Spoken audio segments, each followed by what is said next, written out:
Hello everybody, welcome to another episode of Megan and Todd Talk D&D, and today we'll be talking about the Garou. Yes, I'm a big fan of the Garou for a lot of reasons.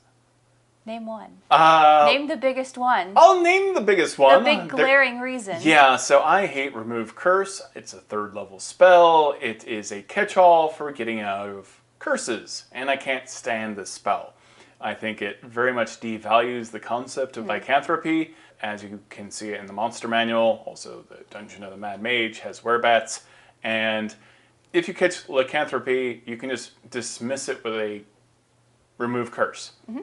That takes all of the fun out of it for me. It's not a lot of consequence there. There's virtually no consequence to catching lycanthropy because it's so easily to be dismissed. Some of the things that make the Garou feel like a boss fight is also the fact that it can regenerate.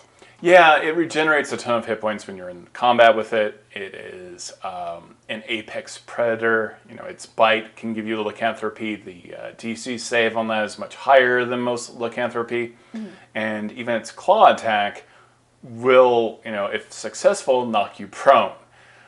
It has a number of legendary resistances as well as reactions as well. This is the most werewolf.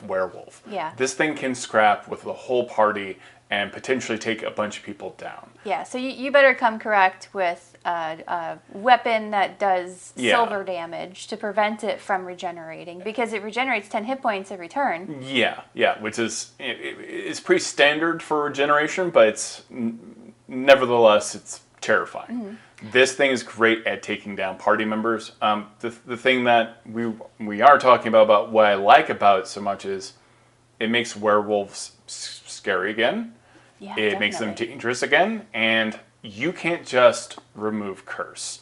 You have to, as they describe it in Van Richten's Guide to Ravenloft, you have to kill the Garou that infected you or someone else, and then you can attempt remove curse. Mm-hmm. Then you can attempt it, and you only can do so once a month after you've killed the head werewolf. I love this. So I have to ask. Yes. How do you calculate 1 month in game? Yeah, so this is an interesting thing about, it's easy to calculate time in D&D, but I've had like a whole season, what I would call a season of adventures, happen in just a few weeks. Because I can be relentless. Like, things will just happen over and over again over a very short amount of time. So you might be infected by a Garou or another lycanthrop. You won't even really know for a month. That's a long time in D&D time, typically. So there's a chance you could go 6 or 7 sessions without knowing that you have lycanthropy. Yeah, which is wonderful and fun. And then if you have like a cleric in the group that can cast remove curse on you. Yeah. You have to make a con save of 17 or higher, and if you fail, you have to wait a whole another month to do it again. So that we have consequences now. Like, it's not incurable, but you have to kill the one that infected you, and you only get so many shots at removing the curse. It's timed once a month. So they're also super perceptive. They're incredibly they're an apex predator. This is what werewolves should be. And it does kind of bum me out that lycanthropy, most lycanthropes are pretty low level, and that the biggest part is that the curse isn't as infectious. This makes a lot of sense for Ravenloft. I do feel like this gives lycanthropy teeth, if you will, and it does make me fall in love with lycanthropy again. I think this is a big game changer. This, the Garou has existed in previous editions of Ravenloft, but this is the perfect form of it. Mm-hmm. Absolutely. Before it was just like more muscled up and more dangerous. Mm-hmm. This makes the curse matter, and that's something that is always a very big deal to me. Is things have to be scary. It's Ravenloft. You have to be scared on some level, and that's why not everything works the way you might think. In Ravenloft, depending on that domain. Mm-hmm. Healing potions might not work the same way, or certain magics won't work the same way. This has to be an unsettling experience. Mm-hmm. This creature is a boss fight. That's why I really like the Garou, because not only does it scare the character, but it scares the person playing the character. Right. Well, like, yeah, potentially you could become this thing, and you are absolutely a nightmare threat to your entire party. And you're going to have to deal with this. You're going to have to chain up your friend once a month until you get this sorted out. And it's a great adventure hook to have to, like, kill the thing that infected you. Mm-hmm. What if the thing that infected you isn't a bad person? What if it's just as much the victim? Then do you have no moralistic reason to kill this thing? Then do you just have to persist as a Loup-Garou and be chained up? There's a lot of great plot hooks that happen when you make a curse like Lycanthropy matter. Mm-hmm. And just getting out of it for free with a 3rd level spell slot isn't good enough for me. I love this. Can you just choose to be a Loup-Garou? No, you can't. That would be a little OP. But after you're infected, you can absolutely choose not to be cured. Yes, you're probably going down a very evil and dark path. And in previous iterations of Lycanthropy, in the monster manual, is up to the DM's discretion if they take your character away from you. If you become a vampire, if you become a lycanthrope. Mm-hmm. In the monster manual, it affects your alignment.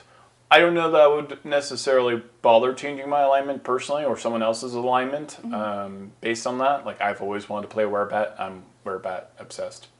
But I don't feel that necessarily will change my alignment to a very specific type. Mm-hmm. I think there's, especially the Werebat has a lot of negatives as well. Not so good in bright light and stuff like that. Right. But just like you. Yeah, exactly like me. That truth hurts. You might relate to it a little bit more than you think. Yeah, there might be reasons why I like Werebats. Yeah. So I love the Loup-Garou. I think this is a great example of monster design. It is absolutely everything I was hoping for. Mm-hmm. The artwork is amazing. It's super cool. Yeah, I really love it. So I think I love monsters like this. Monsters that matter and that really speak to, when you watch a movie about werewolves, you're scared. Yeah. This is the danger. Well, also another danger is that these things get legendary actions. They get swipe, mauling, pounce, and bite. Yeah, they got a lot going on. They're down to scrap, and of course I want a werewolf to be a boss battle, especially like higher levels. I want it to matter, and that's what I love about this book, Van Richten's Guide to Ravenloft, is it's so well in proportion to not only expectation, but also to surprise you in the ways that how well it handles horror. Mm-hmm. And they just get, with this creature design, what makes werewolves fun. Yeah.